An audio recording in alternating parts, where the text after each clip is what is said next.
Thank you for listening to this Podcast One production. Now available on Apple Podcasts, Podcast One, Spotify, and anywhere else you get your podcasts.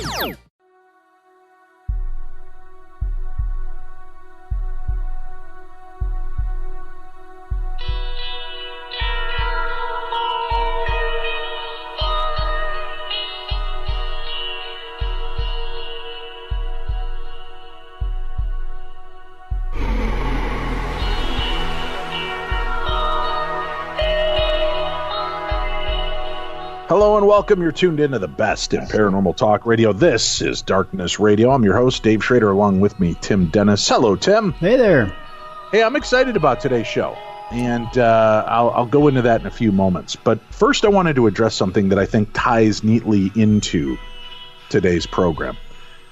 You know, with people at home during this crisis, many people have started programs or online podcasts, radio shows, whatever, and I get a lot of people asking advice, and we've had people ask advice throughout the years about, you know, finding something you love and making it work. It's also, what's the word I want to say, cliche, right? I mean, people say, oh yeah, find something you love and make it your career.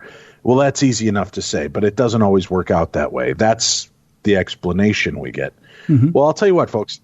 Since I was 7, 8 years old, I've wanted to do radio. I used to sit in the garage with my friend Rick, and we'd introduce songs on our record player and record into a little tape recorder. We would do our little radio shows. We would even do old-time radio shows where we would be the Hardy Boys telling an adventure. I loved radio. I used to call and harass local radio personalities in Chicago.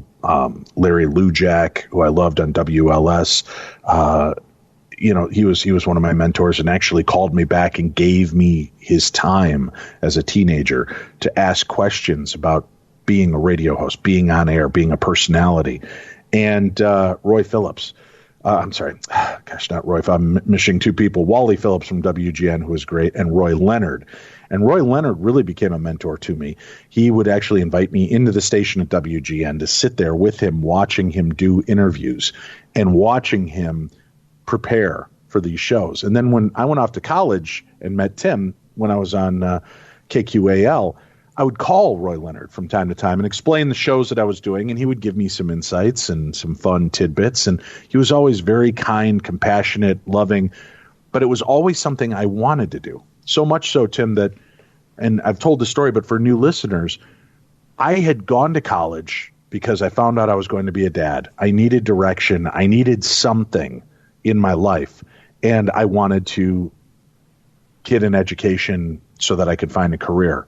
After a few months of languishing at home with my roommates, they finally said, Schrader, get out and meet other people. And I left my home with this desire to go out and find a life. And I remember specifically that was my intention. I'm going to go out. I'm going to find some people. I'm going to find something to do. I walked out, and there, walking across from my home, which was directly across from campus, was this really cute blonde with a ponytail and 1980s short shorts, and I started following her across campus, Tim. And this was before stalking was a thing, right? This was just a young man following a beautiful girl. That's all it was. Nothing creepy. But I followed her across campus, and she never once looked back. I followed her into the Performing Arts Center, and I thought, oh, this is cool. And there was signs on the door for the upcoming play, and, you know, you could try out now. And I'm like, all right, I've done plays before. Maybe she's, maybe she'll join the play and I'll have somebody to talk to and know somebody. And so I followed her in. No dice. She goes up these flight of stairs, goes past the music rooms. All right, maybe something musical. Nope. She walks down around the corner. I follow her around the corner. I stop at one point because she stops dead in the hall and slowly turns around, and I just start looking at the bulletin board in the hall. And then she walks into the last door on the left. So I walk my way down the hall, and there's a sign, KQAL, now hiring on-air staff. And I'm like, are you kidding me? A radio? This is awesome. How much better could this be? I walked in, and I was greeted by Howard Joseph and Corey and Rick and so many of the other people Tim and I grew to know and love. And they encouraged me to become a radio host and start. And the whole conversation was great. And I kept looking around for the adorable little blonde that I'd followed in there. And lo and behold, we get done with our conversation. All right, we're going to have you in tomorrow to start training. And I said, hey, who is the blonde that I followed in here? And Corey and Howard looked at each other and then looked back at me and said, what blonde? And I said, there was a cute little blonde that walked in moments before I did. And again, they turned and looked at each other and they laughed and they said, dude, look around this room. If a cute little blonde would have walked in, we would have noticed. And the only other way out was through 2 studios and out that side door. Right, Tim? Mm-hmm. She never came out. She wasn't in any of the other studios because I could see through the glass into each studio.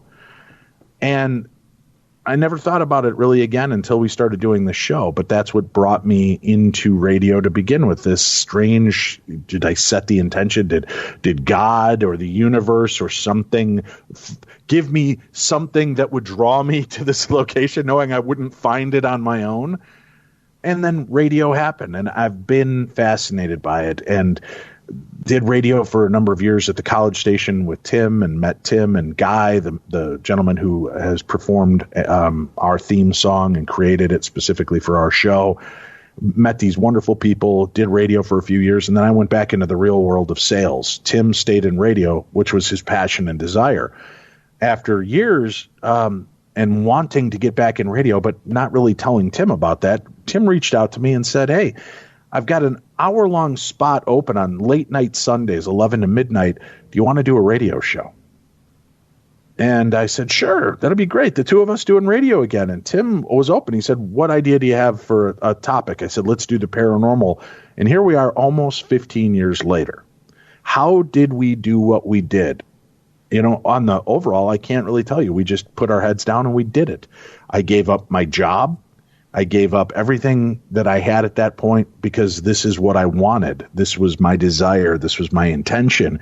And I've never really looked back. I mean, there's been a few points along the way where I've gone back into the corporate world to make money just because of issues at that moment. But things have always fallen into place wherever I've needed it. And as I look back at my life, Tim, I look at all these moments where it's things, you know, it's easy to say it's coincidence. It falls into place. But you start to look at the fact that a lot of this is willing. It's setting the intention. It's setting the parameters of the things you want. And then I look at other aspects and I'm like, well, but does this affect me in other ways? And then I joke around. We joke around on the show. We're 2 old, fat, broken down dudes. We're 2 this, we're 2 that. And what are we? We're 2 old, fat, broken down dudes because we keep setting that parameter for ourselves. We keep verbalizing and saying something and willing it into existence. You know, magic and spells are nothing more than words spoken, giving power to the word, giving power to the intention, giving power to consciousness to make real what we're putting out into the world. And I look at this on both sides, the good and the bad. When I've expected bad, boom, I get hit with bad. When I expect great, or sometimes even the beauty of not expectations at all, just going forward as though I was already there, the doors open up for me as I walk along. And I've wondered, how can I convey this to people? How can I share this message? Because people want to know how success works. I've get to work with my best friend. We're 15 years into doing the radio show. It's opened doors to write a book. I always wanted to be an author. Not only have I written 1 book, but I'm in the midst of writing my 2nd book. The TV show opportunities. The opportunity to host Coast to Coast AM, the opportunity to take over Art Bell's final show with Midnight in the Desert, all of these experiences that happen. And you know what? I made a decision to leave Midnight in the Desert to focus more on Darkness Radio and more on the Holzer Files TV show. And as soon as I walked away from this established product, it fell apart. Without the love, the intention, and everything I'd put into it, it dissipated soon after I left. It's very strange how this has all worked. And going along, again, I've been wishing and putting out the intention of how do you explain this? I wish I had the answers to give to people and that I could scientifically back it up. And then as if the universe was listening again, Tim, I get an email from one of my favorite guests that we've had on this show and we've had on Midnight in the Desert. Dave, I've got a documentary and I'd love to come back to do your radio show. And they send us a screener. This documentary is a film by Caroline Cory, Superhuman, The Invisible Made Visible. And without any expectations, I didn't try to read about this. I didn't want to know. I just turned it on to watch it and see what would develop for me. And it is exactly what I've hoped I could find to share with people around the world, the power of the human element. We often ascribe abilities and things that happen to outside external forces. And this documentary is so beautifully put together because it really does show you who we are, what we speak into existence, what we focus on, the things that we give to ourselves are the gifts that grow. External is not really the input that we work on. It's us pushing it out internally. It's us creating this. And this documentary beautifully defines that. So joining us today on the program is Caroline Cory. Superhuman is based on the jaw-dropping experiences of individuals with extrasensory powers that seem to defy the laws of physics known to man today. Producer and host Caroline Cory take the viewers on this extraordinary journey to achieve tangible and measurable proof of these seemingly miraculous phenomena. It's got an all-star cast as well. Corey Feldman, Naomi Grossman, Michael Dorn, and Robert Picardo from Star Trek, Karina Smirnoff, Rachel Brooks Smith, and our buddies Ben Hansen, Dean Radin, Eben Alexander are a part of this as well. It is a great documentary. I'm going to put a link up for the website so you can rent or buy the film. Folks, if you're looking for answers, you really want something tangible that you can wrap your hands around, wrap your head around, and understand the principles and properties of success in all aspects of your life. This is the first portal I've ever seen that puts it all together. Welcome back to the show, Caroline. Thank you for being here with us today. Hey, Dave. Thanks for having me. Oh, my God. I love your story. How it all comes together. So beautiful. I'm very touched. Like I said, it's so wonderful to see something that doesn't, and you look at all the different aspects. You're not just honed in on one element throughout this. It's all of the things I've spoken about and so much more. And I look through my life at all of the things that have gone right, how it's just been these, instead of putting up defenses, instead of putting up walls of the what if it doesn't work, what if, these things seem to evolve. And then where I've had weakness, Tim has been strong. When we've had choices to make and decisions, he sees sometimes through the brick wall that I cannot. And it's there, but we've worked together in conjunction, and we've lifted each other and taken each other to heights that literally 30 years ago, meeting in college, I would have never considered. And here it is. And you've done such a great job of weaving all of these different elements together. So let's start off with that, Caroline. What was really kind of the, I don't know what the catalyst? Word is. Yeah, what was the catalyst for you to put this together and create something so eloquent? Well, if you don't mind, I'll tell my little story that connects it all together, because that's how it started. I was 5 years old, actually, when I started having experiences. I would look at someone and I knew what was wrong with them, what they were struggling with, what was going to happen to them the next day.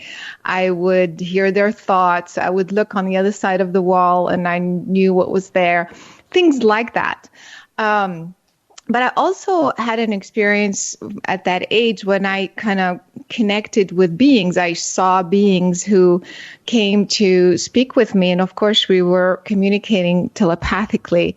And so that experience literally set my whole life journey, because not only did I really realize that I could see them, hear them, sense them, understand everything they were saying, but they showed me how we were communicating telepathically, organically, spontaneously. But the most important message was, remember how you're doing this. And in order for you to stay with that connection, you have to ask. You have to set your intention and say, I want this. Now I'm 5 years old, right? So it makes sense to me. So I kind of like frown a little bit, I'm kind of like forcing myself to have that thought. And I kept saying, I want this, I want this, I want this. And so since that time, it kind of stayed in my consciousness that that's how you make things happen, Right. But what got me really interested, about this whole subject is I wanted to know how did this happen? Like, how is it possible that I could see beings that nobody else could see? How could I hear a message, telepathically? So when I started asking these questions, I got into the field of consciousness, the consciousness science and mechanics. Does my consciousness pick up information differently than yours? Are different beings picking up different information? How does it all work? How do we connect with each other? And so, of course, 20 years later, in the field of consciousness research and study, I developed a whole methodology for energy medicine, which is, helping people shift their health, through intention, light, sound, geometry, all kinds of methodology using only consciousness. And then I started working with scientists because we kept getting validation. We would work through this methodology and, people were healing. They were here's the x-ray before and after. Here's the blood test before and after. Here's the problem. Caroline, that's ridiculous because I have cancer and I've wished it away ever since I got it and it just won't go away. That's nonsense. It doesn't happen. You've got to hear comments like that. I know I'm going to have emails about that after the show. You've seen it. I've seen it. There's representation in scientific journals about this type of effect. Doctors will tell you when dealing with cancer, the way you deal with it is definitely going to have an influence on this. You may not win the battle in the overall, but the fact is how you go into the battle will affect and impact that. Absolutely. So, yeah. I totally agree. Yeah, no, absolutely. And I totally agree. And I'm not saying every single person would have that. And the difference is it also has to do with belief. So the thing is, the person who would get over cancer is because they really, really, really believed that it was possible. So they kind of give it their all. And the way we also work is a lot with the subconscious mind. The problem is your conscious mind is saying, I want to heal, I want to clear, I want to feel good, I want. But then your subconscious mind is saying the opposite, is saying there's no way this is going to work, and how, just my words aren't going to have that effect. And my mother had that, my grandmother had that, then I should have that. It's genetic, whatever. And so that is the problem, is you have to get to a point where you address the root cause, which is the subconscious part of the problem and how it was created subconsciously. Because nobody creates cancer consciously. I mean, that's crazy. And not consciously, but it does start to make me wonder when you look at disease, right, which is dis-ease. It's people that are, you're worked up, you live in a stressful environment, you're angry all the time, you allow external forces to affect you internally, and it feeds on you. You talk about how the fact that anger and resentment is a cancer, and how much of us walk around with that on our shoulders. And we carry these things. How can it not genetically affect us? When we carry hatred, we carry the desire and want for revenge, it destroys part of who we are, weakens ourselves, because the energy changes in who we are.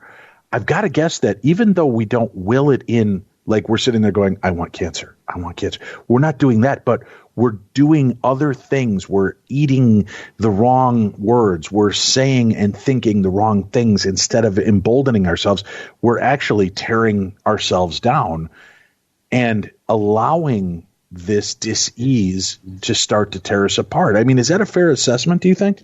Absolutely, 100%, because people don't realize that thoughts and emotions are actual things. In other words, it's in form of energy, even though you don't see you feel your emotion, but you don't see them. You hear your thoughts, but you don't see them. So you think it's just this abstract thing, when in fact, you are actually creating an energy form that has a frequency. And where is all that energy going? It's going inside the cells. So you're feeding your cells information that it didn't have before. You weren't born. I mean, some people are, but let's say in general, right? So when you are feeding your cells with these other thoughts, like you're saying, you're not saying I want to have cancer, but you're saying, I'm a failure. I will never succeed. I'm not good enough. Others are better than me. Or I hate my life. I hate my body. How many people say that consciously and unconsciously? So you're feeding your cells all of this negative information. And at one point, your cells are okay. It's the way they use the cells are normally vibrating. The frequency starts to go down because you're adding information that slows it down. It's like a burden. And if that vibration gets slower and slower over a period of time, then you develop a disease. And so then there's another element that comes in, which is the belief system. Let's say if it runs in your family, then you will develop cancer. If it runs in your family to be diabetic, then you'll become diabetic. So different kinds of diseases come because of your weaknesses or your belief systems as well. In addition to all of this, there's something that we call attachments, which are thought forms, but also entities, energies that latch onto you that you're not even aware of. And I see this all the time, unfortunately. And that adds to your cellular stress. And it's such a low vibration that it keeps you in this depressed, confused state, which adds to you attracting more of that issue. You see, so there's a lot going on. It's not easy, but you have to address all of it, not just one part of it. I agree. And that's fascinating. Now, I want to kind of bounce around, unfortunately, through this. You do such a great job, but one of the scientists you meet with talks about examining cells and the fact that cells and our DNA, they have this harmonic sound to them, for lack of a better term, and it's been recorded. Like the sounds that we've recorded from other planets, everything has this noise. And I thought it was fascinating because they were looking at healthy cells or healthy DNA, and it made this kind of ooh noise. And as it got sick, it was like and it was cyclical. And I thought, okay, these cells have forgotten who they are. They're breaking down.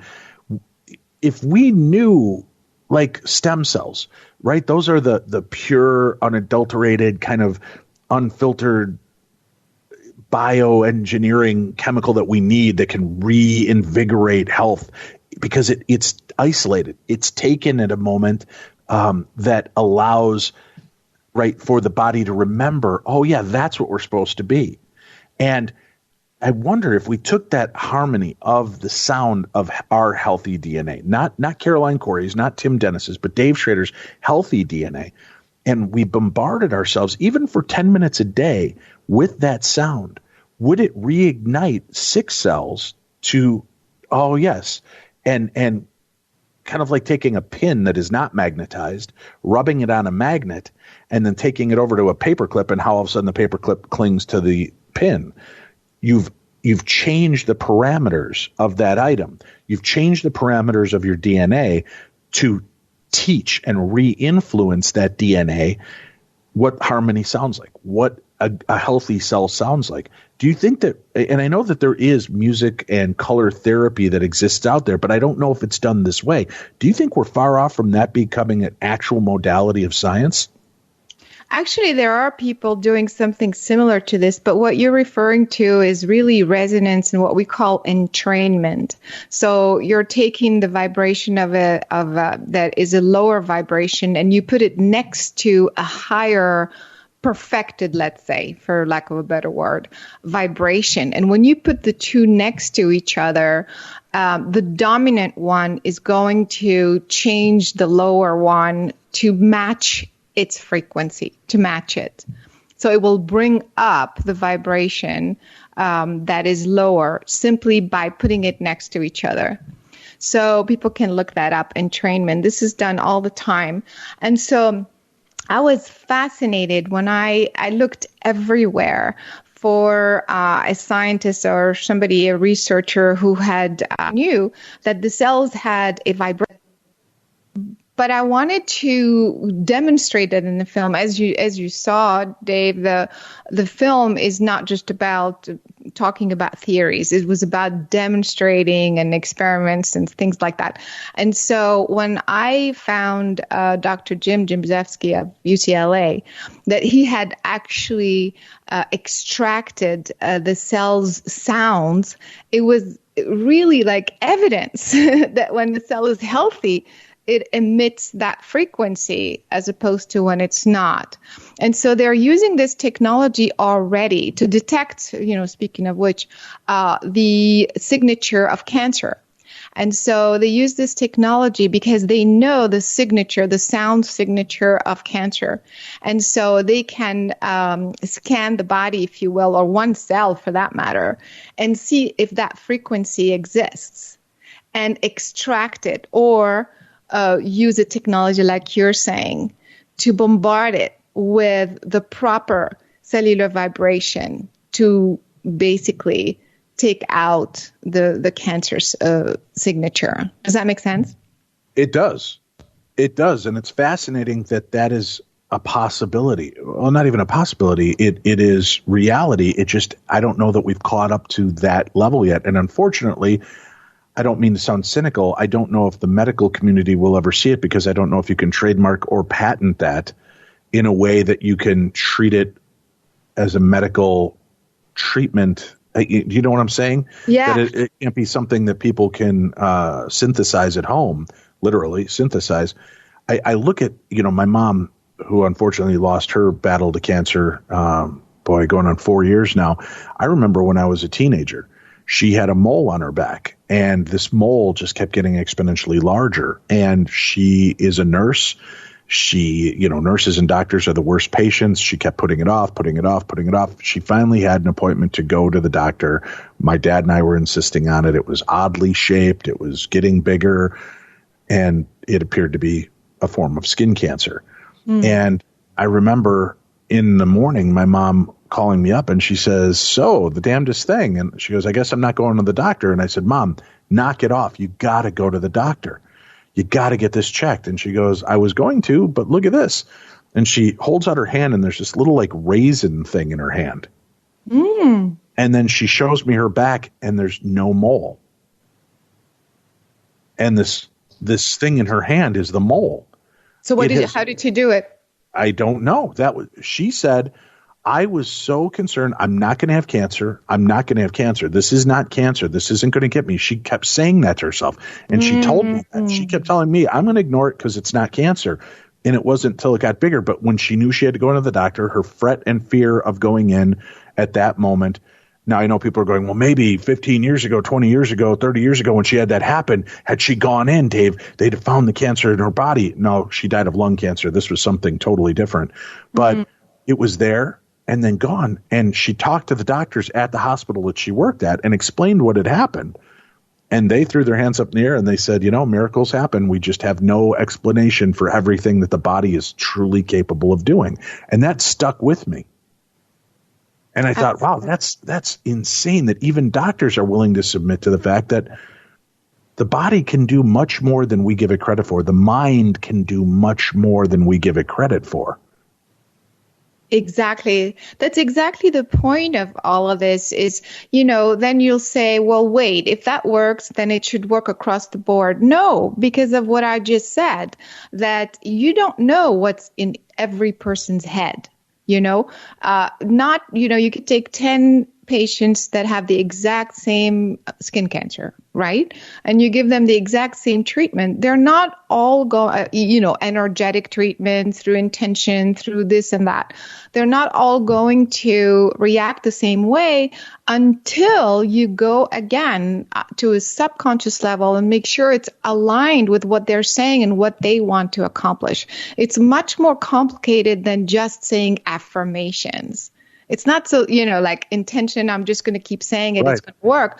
So your mother not only said it, but she believed it.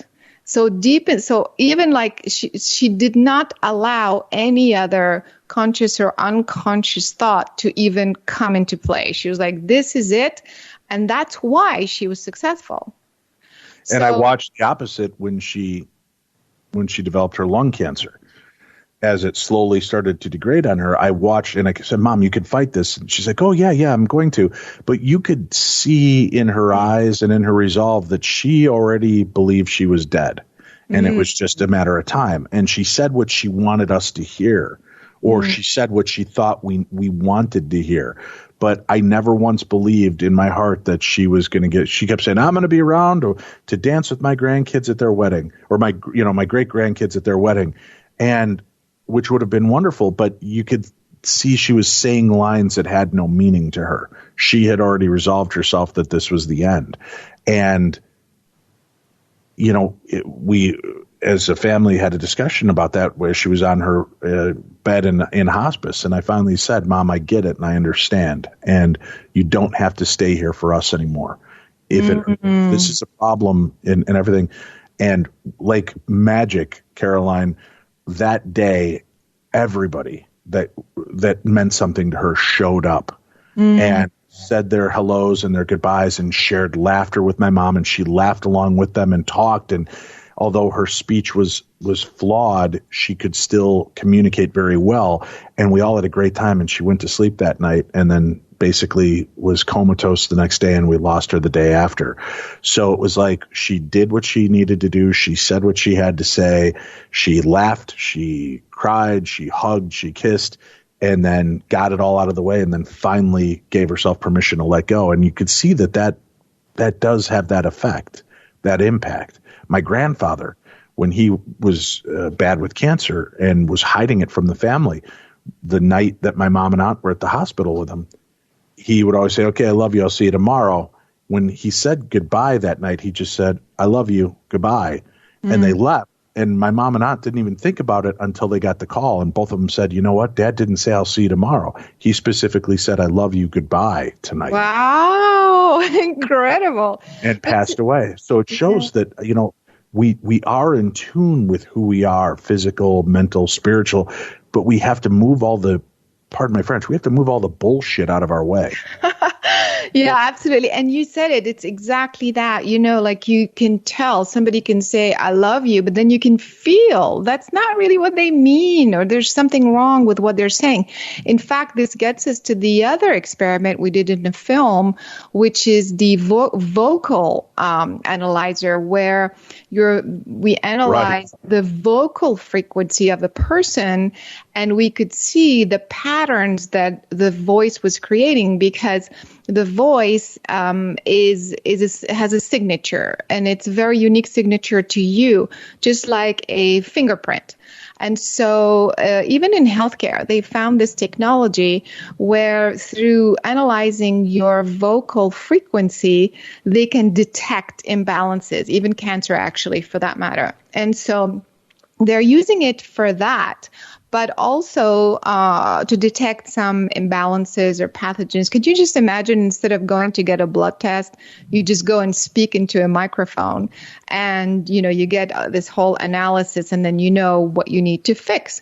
So it's fascinating. But what this gentleman in the film, what he did was not just analyze the frequency, but the patterns that are kind of part of your voice that are coming out as you speak, because the patterns show not only what you say, but also how you feel, like if what you're saying matches what you truly, truly feel. And so in the film, we had Karina Smirnoff demonstrate that experiment.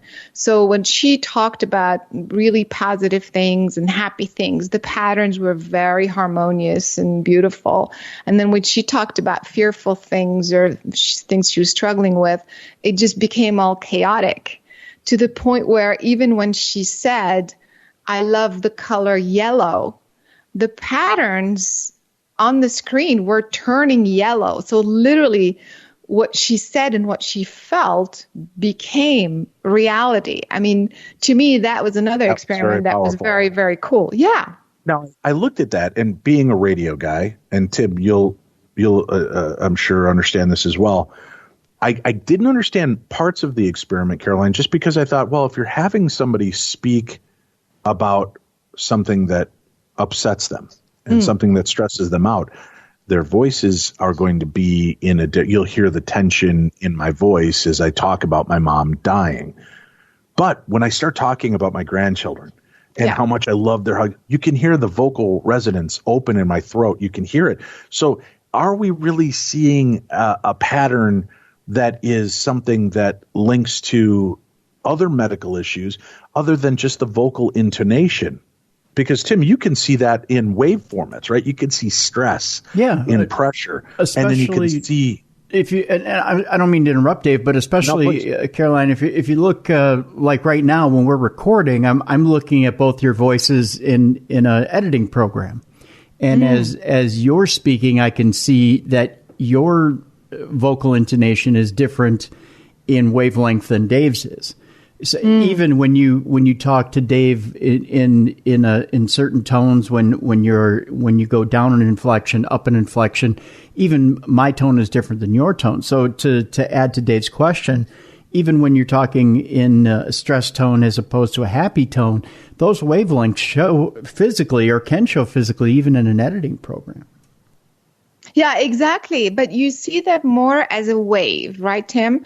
But so the software that this gentleman created, it was to kind of take the wave, which is kind of linear in a way, and create more of a pattern. So the pattern, if you want, it's not three-dimensional, but it's kind of more, the harmonic of the voice. So there's different parts of the voice and the harmonics of the voice. And so, of course, it's true that if you're talking about something upsetting, you're going to hear it and, the voice going to be cracking a little bit, that's normal.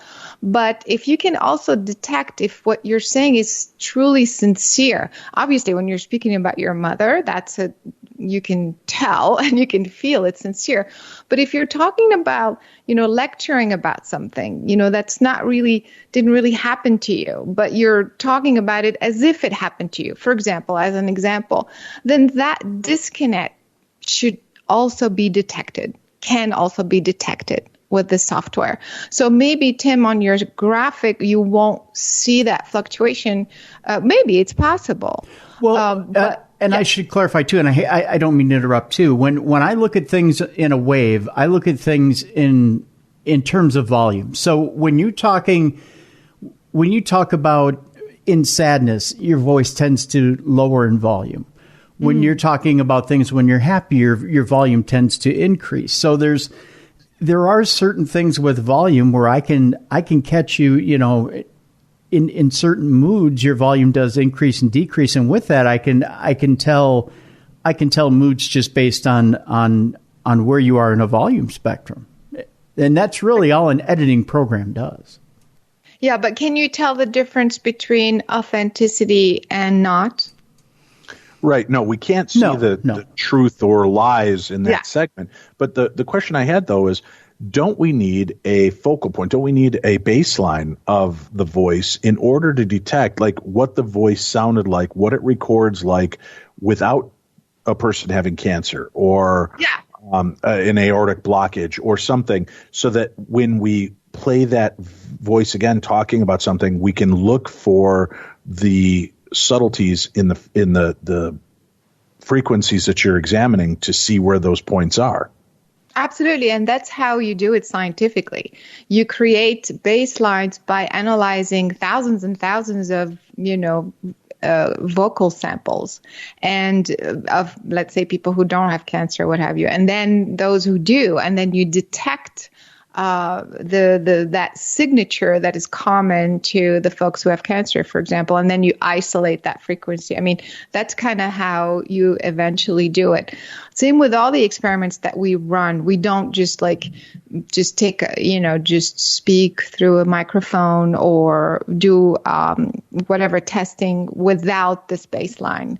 So definitely that's how it works. Same with the pH of water that we did, same with telekinesis, all the experiments we demonstrated in the film. And let me say this, I'm going to keep Caroline from telling all of the experiments. Usually, folks, you tune in and you hear the guest say, but to see that, you have to watch a documentary. Caroline's very willing to talk about this, but I want you to see it, not just hear us talking about it and dismiss it. I want you to see the documentary, see some of the experiments we'll touch on, but not going to tell you how it was influenced or what happened, because I want you to see for yourself how this works, and it is powerful. And do you know what my takeaway was from that? The vocalization and like you said, she thought of her favorite color yellow and the screen pattern started to change to the color yellow. She thought of a darker color that she didn't like. And as she's discussing it, it gets murkier. So there is that concept. But the thing that I took away is something that gave light to a concept that I have when I deal with my depression. And people have asked about, Dave, how do you keep pushing when you go through depression? Listen, I'm human. I am fractured. I've got issues like everybody. And depression and anxiety have always been a part of my life. And I've explained to people that one of the ways that I've learned to deal with depression is almost visualization. Instead of bearing down my heels and pushing against this raging tidal wave of emotions and anger, which can leave you feeling physically exhausted, when I see the depression coming and I feel the depression coming, I kind of imagine myself standing on a cliff and I just throw my arms open and I let these storms blow past me. Instead of fighting it, which makes it so much worse, I accept that it's here. I accept that it's coming, and I let the waves or the rain pound over me, and I feel the refreshing. I feel the cleansing. I feel the freshening, so that when I know I'm going to come out the other side of this, I'll have that sense of being clean, as opposed to feeling that stagnancy, that black tarry ooze of depression all over me. I'll feel clean. Doesn't mean that there's not still remnants of it, but I do. And I realize that what I'm doing is, and what your guest in that part of the segment was doing, she would put herself as an actress into these mental images, and you could watch dramatically how it affected and impacted different aspects of the experiment. And when you're feeling blue, folks, and you're feeling down, instead of focusing on that moment, instead of focusing on, laying in Acapulco on a beach that you've never been to, maybe take that moment to think about the happiest moment. My grandchildren, their reactions when they see me come in through the door, the feel of their arms as they wrap their arms around my neck and kiss me and hug me and tell me how much they love me and don't want me to go. Those are defining moments for me that are tangible, that have physical. I can feel them. I can smell them. I can hear them. I get all of my senses are engaged. And I realize that starts to pull me out of the muck, because I'm taking myself from this horrible moment in my mind, and I'm putting myself somewhere that I love to be, somewhere that means something to me and resonates in a much better heart light, if you will. And I can feel the change. Music does the same thing. I can listen to upbeat, positive music that really made my life feel better. And it's like it puts me back in those moments in my youth when I was in a good place and happy and with my friends and in love or whatever it was at that moment. And it transcends the moment I'm in. And I'm allowed to live almost in two time eras at the same moment. Does that make sense? And what was kind of being explored there, Caroline? Absolutely. And I love what you said. It's so amazing that you're able to use visualization to shift to a better place. But also what I hear as you're speaking is that you are allowing, you're not going against the current. And that's also very important. It's part of the shifting, because when you are resisting, you're saying no, you're kind of rejecting what you're feeling. So there's a conflict there, because you are feeling down. And then when you don't want to feel down without any reason, it's almost like you're in conflict with yourself.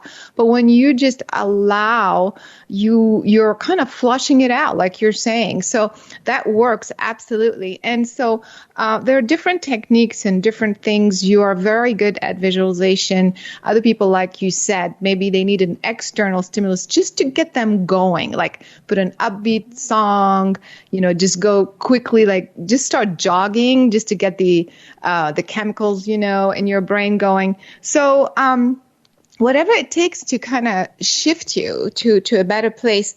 But the bottom line is, no matter what you're doing it with your mind, with your consciousness. You're intending to feel better. Without that, that is at the core, and the message throughout the entire film is you use all these experiments that we're demonstrating to show that your mind, your consciousness, this intention has a measurable effect on your physical reality. So use it. Plus, it's free. Right. Your mind is there. So whether you want to visualize, whether you want to, grab something that's external to you, what have you, call a friend, anything, but you are the one that initiates the shifting and the healing. Now, I want to address something. I know, folks, you're listening along and you're going, Schrader, you're talking a lot, and we want to hear this guest, but listen, you've gone along this journey with Tim and I for 15 years. You've said that what you enjoy about the show is the humanization of who we are. We're not just a personality on the radio, but that we let you in on our world. I'm telling you my relatable situation so that you see this isn't just some talking head, Caroline Cory, telling us this is how it works.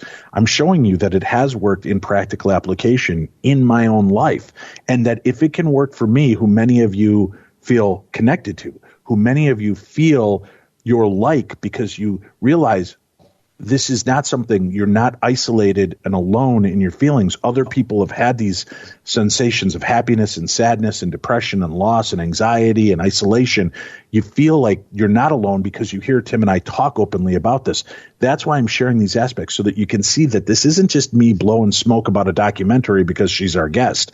This documentary puts into play the things that we're talking about. And I want you to see how I'm assessing it into my own life, so that you can see this is something bigger and broader than us as individuals, that we are the catalyst, but working together, educating your mind, seeing these things and how they come together actually can make your life better. And that's what we want to do with this episode. We're going to take a quick break. We'll come back. We've got more with our guest, Caroline Cory. We have a link for the documentary. You can rent or buy it. I suggest you buy this and you share it with your friends, family, relatives, have them over, your kids, because it's going to be fascinating for the kids to see. It's not going to bore them. There's science, but they're going to get to see the physical scientific manifestations of thoughts, of dreams, of ideas. And this is something that all of you can work on and see together. Superhuman, the invisible made visible. More when we return right here on Darkness Radio. Well, here we are on lockdown. How are you? It's Booker of the Perez Hilton podcast with Chris Booker. We get it. We know you're bored. We're still doing shows. We're keeping you up to date with everything entertainment. A little bit of relief from everything that's going on in the world. You could get the show on Spotify. You could get it on your Apple Podcasts or the Podcast One app. Whatever you do, download and subscribe and get the PHP, the Perez Hilton podcast with Chris Booker, and everything that's entertainment will be covered.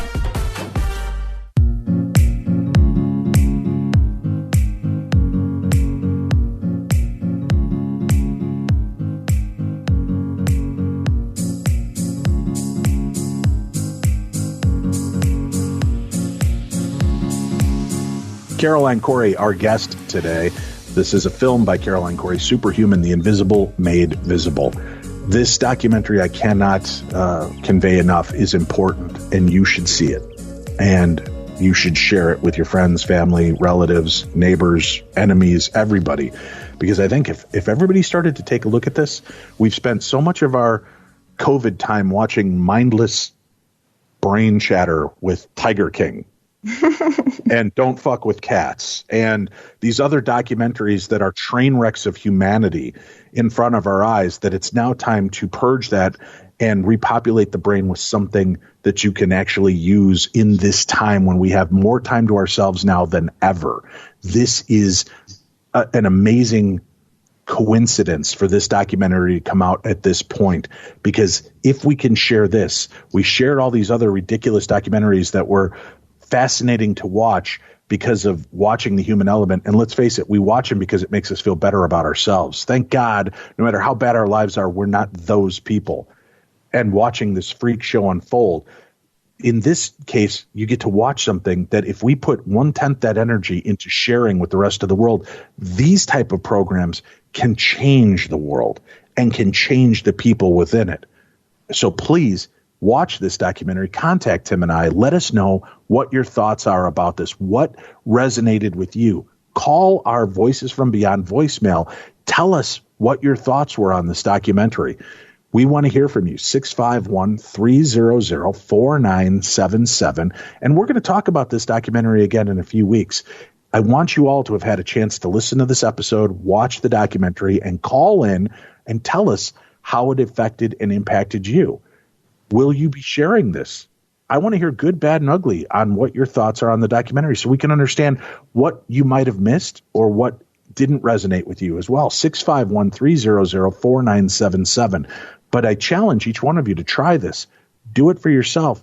The worst thing that you're going to do is walk away with 2 hours of something beautiful to have watched instead of polluting your mind with news, the depression of our political structure, the depression of our medical structure, the depression of our financial structure. For 2 hours, you can escape into something that empowers you. So please check it out. Superhuman, the invisible made visible. All right, Caroline, there were so many other amazing things that took place, and you have some great experiments that people can watch unfold in real time and see this. Now, I understand you went into it with this intention, but were there ever any of these experiments that even surprised you in how they worked? And yeah. Yeah, absolutely. Like I mentioned, I've been working with these scientists for about 3 years now and having very measurable, repeatable results. For example, changing the pH in water, moving an object and things like that. And again, for those who are listening, scientifically done, therefore creating baseline, repeating the exact same pattern, so on and so forth. And because it was so successful, I felt, okay, it's time to make a movie. No one's ever done it this way in film format, where we're not just talking about the mind having an effect, but demonstrating and doing live experiments. But because I had done it so many times, I felt, this is going to work. I'm just going to trust it. But like you said, as we are filming, all kinds of things start to happen.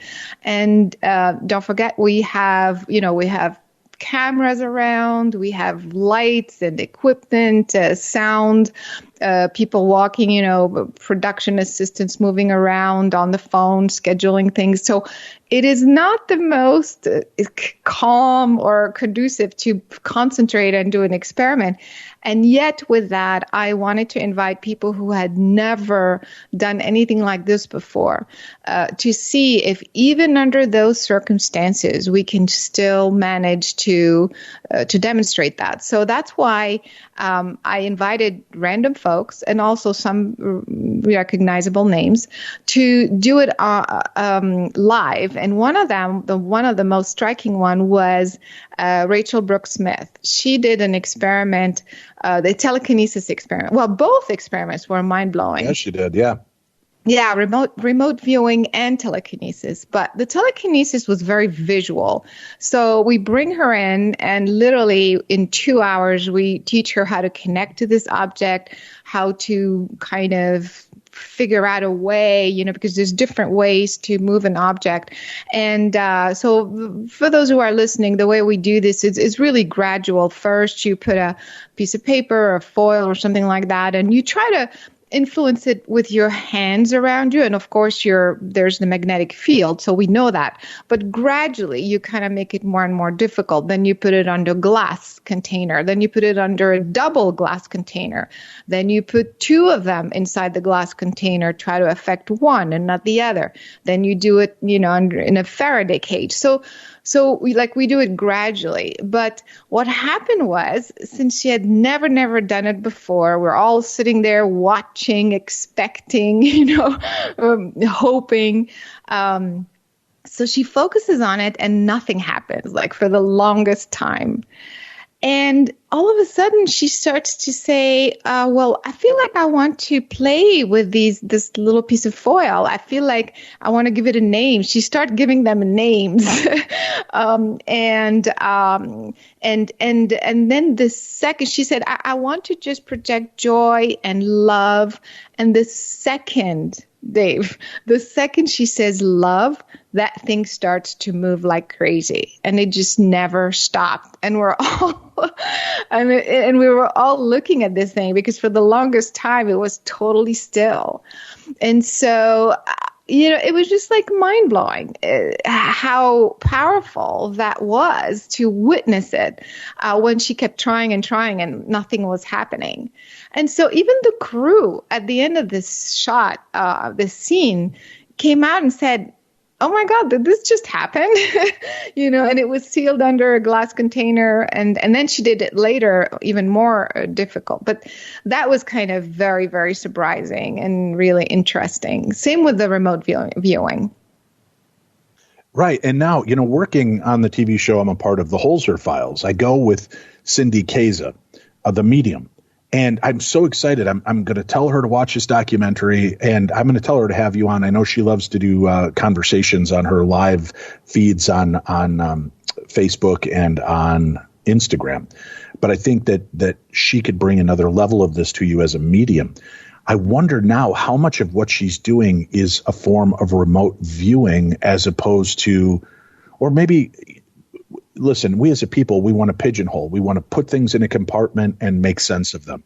So we give it this terminology. I'm wondering if this is really, if psychic mediumship is remote viewing, and remote viewing is a form of psychic mediumship. Although remote viewers will tell you they're not psychics and mediums, at least most of them, it seems to imbibe the exact same type of ability to see through the veil of time and space and location and distance, and be able to effectively pick up on moments that took place there, uncanny moments that we can actually document and verify did happen. And sometimes I'll go into a case with Cindy, and I'll know this case backwards and forwards and upside down, and she'll begin spouting off information that I'm rolling my eyes thinking, boy, she couldn't be more far off from the truth. She couldn't be any further away from what is going on here.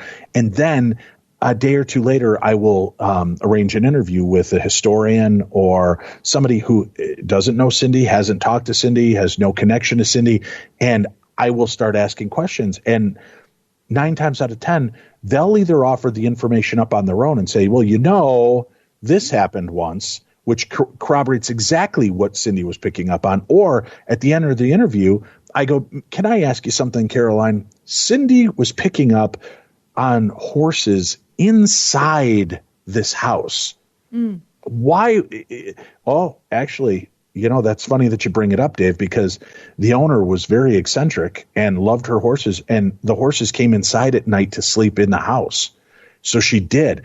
And you're like, well, what does it have to do with the main scope of this case? It didn't, but it just shows you even more how precise she's getting to that connection, to that moment in time, to that history. So she will give these isolating moments that we can corroborate to let us know, yep, she is picking up on the right area at the right time. And that's something that wasn't necessarily documented or was only in the private diary, which is in a historic center somewhere that hasn't been opened, except for through the historian. So it's just fascinating to me to see that. But what's your concept of remote viewing and psychic mediumship? Do you think that there is more of a correlation between what those are and what they're actually experiencing? Yeah, the idea is we're all plugged into a collective consciousness and a unified field, and we retrieve information differently, the way that's most comfortable for us. Some people feel the information. Some people see like a video playing in their head. Some people hear information. So everybody receives information differently. So that's why psychics and mediums have their own methodology. And sometimes they're communicating with a being that is their spirit guide or what have you, that's telling them or showing them, reflecting that information. So the way I learned to make the difference, the way I make the difference. So for example, for me, I also have my own methodology to pick up information, read the information, regardless of time and space. And I know when there is a being there and when it's just me picking up the information. So all this to say that some people do it organically without kind of knowing how, and others use, like I said, the help of someone else, a deceased relative sometimes. But I think for remote viewing, the best way to differentiate it is really more a terminology thing. I think in the government, that is the program that they called remote viewing, and it was to train soldiers to see remotely, basically spy on another government, the missiles or the Air Force bases, whatever what's happening remotely for military purposes. And their technique is very different than mine or other psychics, because I tried it and I could see the difference. So the way they teach you is basically you just they give you coordinates. And so, you don't know what's there, and you're supposed to just pick up the information that are related to this coordinate, and you let your subconscious mind pick up whatever you pick up. So it's almost like your subconscious mind is supposed to know everything, and you start getting a visual of something or a sensation of something, and you write everything down, and you start sketching. So it's really a method of retrieving information. So that's what I call remote viewing. But for me, it's very different. For example, if somebody gives me a coordinate, I feel like I actually expand and extend my consciousness and I travel there. I'm not out of body. That's a different technique. But I am stretching my consciousness through the time-space continuum and through the planetary grid. And I basically land, so to speak, there. And I can see everything. And because I can see it, I'm also merged with the information so that I can feel and understand what's going on. So it's really... the common denominator is you're picking up information from the unified field, and remote viewing, I would say, is just one of the methods. And also it's different. For example, like I used to help the police a long time ago locate children, missing children. So in this case, you don't have coordinates because they don't know what the kid is. And so you're not tapping into some Russian, Air Force base or something. So, no, but the coordinates become the person. Right? Exactly. Like in your remote viewing session, they didn't give coordinates. They gave your friend you. You became the coordinate. All I have to do is connect with Caroline. I'll feel vibe off of what she's doing. And you can watch the documentary to see how close the experiment was. But it's pretty compelling information. Yeah, exactly. So that's another way. So it's still coordinates in a different way. I mean, we didn't show everything in the edit room, but what happens is that the coordinate is more a reference point, and the experiment that we did in the film is called the outbounder experiment, where I would go to a remote location, and then Rachel, the person who's learning the technique, just tries to pick up on where I am, what I'm doing, what the location looks like, feels like, what she picks up as sounds, all kinds of things. And that's the experiment that we did in the film. And like you were saying, in terms of details, she picked up on things that weren't supposed to be part of the experiment, which tells us that she was 100% tuned into what I was doing, into my consciousness, and exactly what I did the entire time. It was mind-blowing. This reminds me of a theory I heard when I was a kid, when I was a teenager, called the spiderweb theory. And I had a friend of mine, and this really still stands out to me because I was maybe a freshman in high school. And you know how you sit there and all of a sudden you just kind of phase out and like you're there, but you're not. Your eyes are focused somewhere off in the distance. Yeah. And there's nothing going on. And you even think there's no thought going on. There's nothing going on. And I said, God, I wonder why I do that. And my buddy said, well, it's called the spiderweb theory. And I go, what's the spiderweb theory? And he said, a spider builds the web. And when a fly hits it, it sends a ping through the web so the spider knows where the food is. So what you're doing is your consciousness is going out for a few moments, pinging the spider web to see where all your friends and family and important things are to know if there's any problems. It's like a sonar or radar for your consciousness. And I looked at him, I'm like, dude, what are you smoking? And how come you're not sharing any with me? But that stuck with me and resonated with me because you think about sometimes when you do that and all of a sudden you kind of get this overwhelming sense of dread or you get a sense of euphoria and then you find out 2 seconds later, the phone call and it's the person you love or a friend you haven't heard from in a long time, or you get that sense of dread and you find out that, grandma passed away or something occurred. And it was in that moment when you were gone, you weren't tethered strictly to your physical form, that your consciousness went out and reached out to everybody and checked in on them for that moment.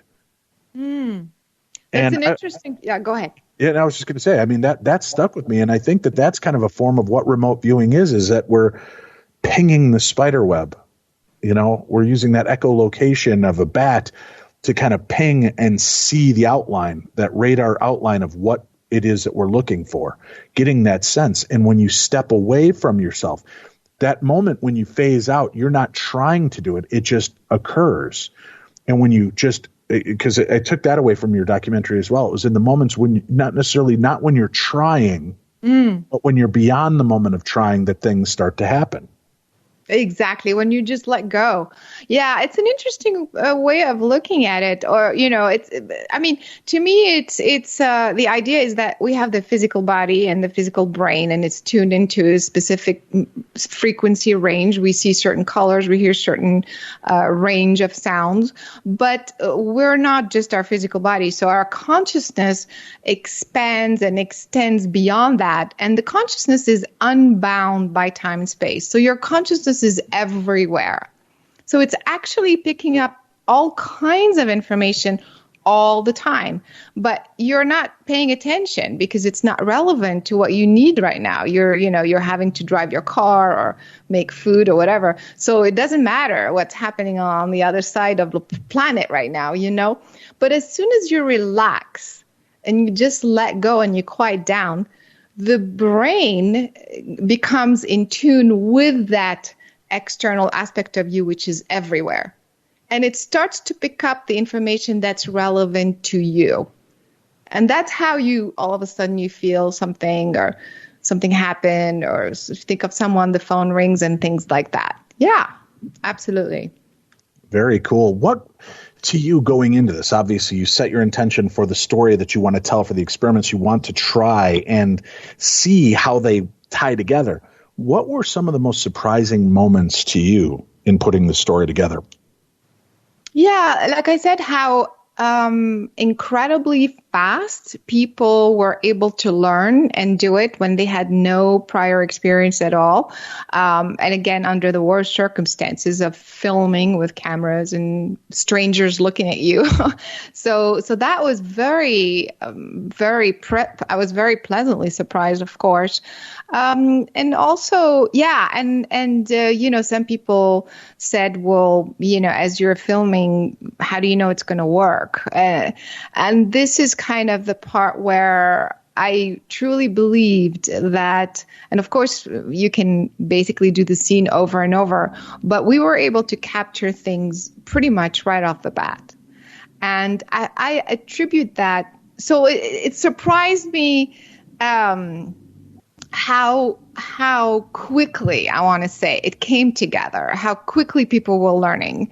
And the most mind-blowing thing, obviously, is the kids and the adults that I've found doing the blindfolds.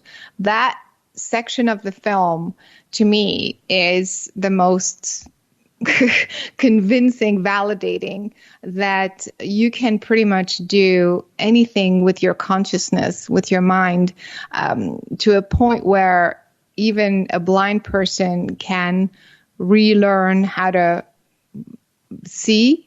You can change if you're visually impaired, you can do all kinds of things that seem to be totally impossible, seeing behind your back and things like that, simply by reprogramming your brain. That was very, very fascinating and very surprising. It all was. And I do have an article I'm going to send you. We talked about last week on the show about a syndrome, but I don't want to talk about it on this show. I'll just send you the article. I'd love to chat with you about that article once you've had a chance to read it. Maybe we can even revisit on the show with your thoughts on it, regarding kind of a version of what you just discussed. So I'll just kind of put that seed out there for you, and then we'll connect again here in the future and talk about the documentary. And maybe once we've got a bunch of people responding to the documentary, we can have you back on and we'll discuss a little bit more. And so, folks, if you have questions for Caroline Cory and you want to call in with those questions as well, we'll try to address them directly in the upcoming episode. And then we can talk about the article. Would you like to do that with us, Caroline? I would love to. I'm so curious now what the article is. 651-300-4977 if you have questions for Caroline Cory when she returns to talk more in depth about the documentary with us, and tell us your own theories and thoughts on what was represented. You have a 3-minute window to leave a recording, so you should be able to get out your thoughts. If it has to go a little longer, just hang up and call right back. Leave the rest of your message. Tim will put them together so that's one cohesive thought for an upcoming episode. But 651-300-4977 is the number to call and leave that voicemail on.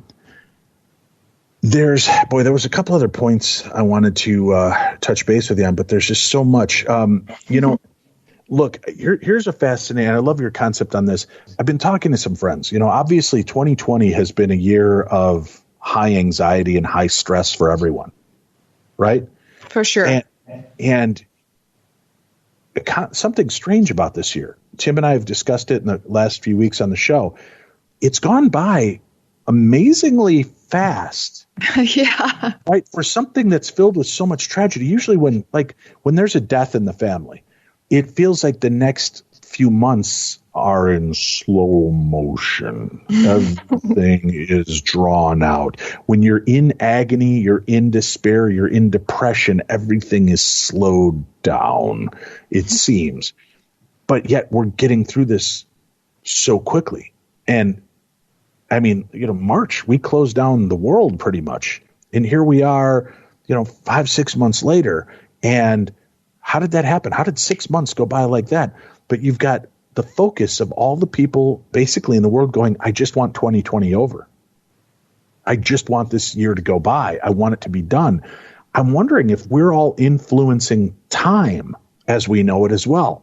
Because when we've talked about this on the show, when you're in the moment, like in a car accident, ones that you see coming, people, including myself, will talk about how time slows. As my car was spinning in traffic, I carried on an entire conversation with my son, which felt like minutes long, but it took place in what could have only been a matter of 5 seconds. But time held no meaning, because for that second, I wasn't worried about what was for dinner. I wasn't worried about, did I remember to lock the front door? I wasn't worried about bills. I wasn't worried about work. I was worried about the impact and what was about to happen to my son and I. And then that moment stretched. So, you look at the concept and constructs of what time is. It's something that we put on things. And I just was wondering what your thoughts are on the fact that with so much tragedy, so much angst in the world, this year's gone by so quickly. Do you think it's because everybody's focused on just getting out of 2020 as quick as we can? And that's why time is speeding up? Yeah, I love this question. It is so strange. Like I always think it's the next day. And you look at your clock and it's like, oh, it's already afternoon. The day is almost over. So I totally agree. And every person I've asked, and I work with many groups as well, everyone says the same thing.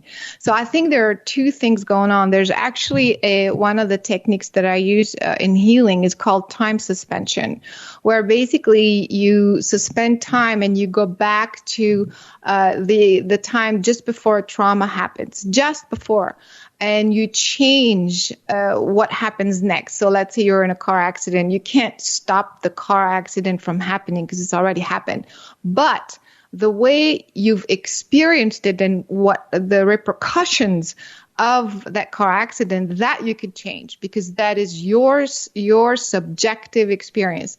And so I noticed that when we do this methodology, you basically shrink down the potential outcome. So instead of, let's say, if you break a leg or something, and it technically should take you, 6 months to recover, but by doing that, you shrink it down to maybe 3 months or 2 months because time is malleable and you are working with your experience. So again, your subjective nature can affect how you're going to feel. So that's one aspect of it. And so I totally agree that on a collective basis, when everybody's focusing on the time component, then you're suspending time, so to speak, and wanting it to shrink down. And then you have this daily kind of experience of time going fast. But on the other hand, I also think there's something bigger happening on a galactic level. Now, this is a cosmic level. I can't prove it to you, but perhaps some things are being shown. The way the solar system is changing, is rotating with the magnetic field around the planet itself. Because our pineal gland is absorbing the light from the sun. And so it's responding to, when it's bright out, the pineal gland absorbs more light and when it's not. So, but because some of the sun rotation and the sun frequency is changing on a bigger scale, we're kind of absorbing a different, faster rate of light coming in. We're basically absorbing eventually an entire additional octave of light, which is huge, but we're doing that gradually. And this means that we will be able actually to do things and see things in the future that are currently, for example, invisible or hard to detect. And so that's what's happening, and it gives you the illusion that things are happening very, very fast. Does that make sense? Yeah, completely. So it's like you're absorbing more light faster. And so this will and this started in 2020, the beginning of the year. And this will continue on over actually several decades because you can't add the whole octave of light in someone's brain overnight. So it's kind of like this is the beginning of it. And because it's drastically different from the way we absorbed light until 2019, it feels very different. But eventually we'll get used to it and it will get faster and faster. Caroline, this is a remarkable documentary that I hope the world will share with one another. I hope that people will embrace as much as they've embraced these other more ridiculous documentaries that have been out there. I hope that they will share this information, educate themselves, and educate the people that they love and care about, because I think that more programs like this need to be seen by bigger audiences, by large groups of people, because if we come together, these are the moments. And Tim, we've talked about it on the show, the aliens, when the aliens feel we've come together, then they'll reveal themselves. When Bigfoot feels that the world is in harmony, well, listen, if we want to get there, this is a great starting point. This is a great moment to share. And I can't imagine what the world would be like if everyone took the same passion that they put into watching Tiger King and these other more ridiculous documentaries and put it into this, because this will be something they'll take with them for the rest of their lives. I so appreciate you say that. And also, that's exactly the idea. More than ever before, during these strange times when we're all isolated and limited and things like that, this is the time to kind of take back your power and empower yourself with the power of your mind, the focus of your mind, because your mind is creating your experience. I agree. And we don't have to be a victim to ourselves or to the world. We have the power to unlock this, what we consider now a superhuman set of abilities that are really just human abilities that maybe we've forgotten. Some of these things that have been covered in the Old Testament and New Testament and other religious texts that we look at as forms of miracles, as forms of power. Even Christ says, you can do what I can do. Right? And more. Right. So the concept is that we are so capable of so much. And there are so many people hurting in the world right now. And you may not see an immediate change in your life, but I can promise you that if you adapt to the doctrine that's taught in this documentary and you start to utilize different aspects of it, I firmly 100% believe in my soul that it will change you and change the world around you. So check it out. Superhuman, the Invisible Made Visible. Let us know what your thoughts are on it. You can email them to me, dave@darknessradio.com. You can email your questions to me for Caroline Cory for a future episode, or you can call in and we can hear your lovely voices addressing these things. 651-300-4977 on our Voices from Beyond voicemail. Caroline, before we say goodbye, is there anything else that you'd like to leave our audience with? Yeah, I mean, I feel like this documentary, it's never been shown this way before. It's really validating all these concepts you and I have been talking about. And so people can just play with it and just try. We've shown how the mind and your intention can change the pH in water. So your body's made of water. So next time you have a stomach ache, for example, just give it a try. Nothing's going to happen. It doesn't cost anything.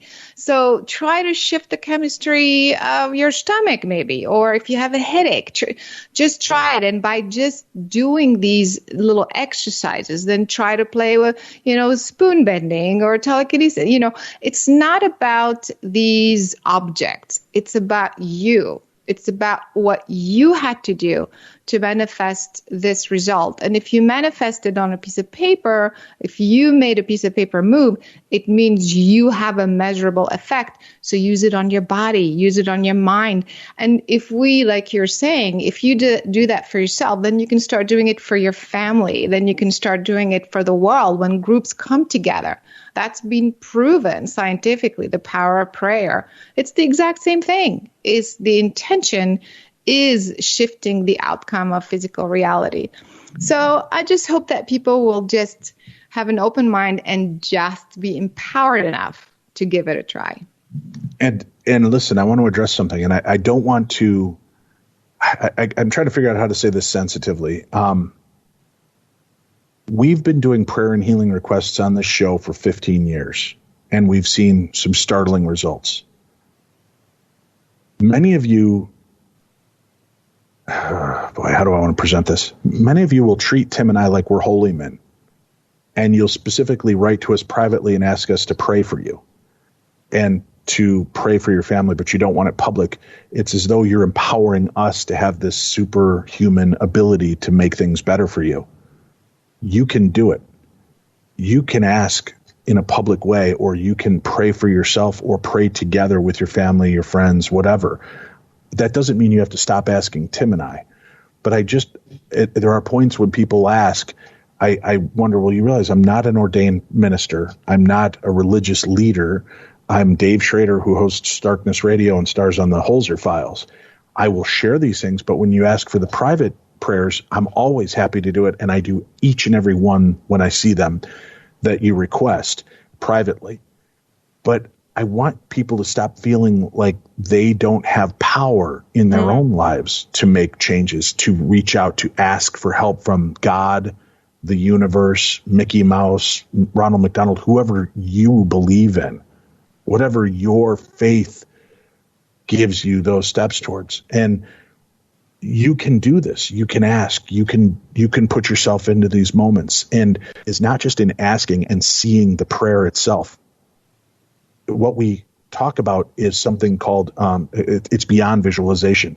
When we talked about the fires, and you've seen the results on the show, folks, when the intention of our audience has come together over the years, and there were raging wildfires with no rain on the horizon, and our show came together with our audience around the world on a specific day and focused time, rain came. Sometimes so much rain that it caused more damage. But that's the power that we all hold within us. Coming together makes it tenfold more. But what we tell people is, don't just picture rain putting out the fires. Picture what the ground looks like after the rain.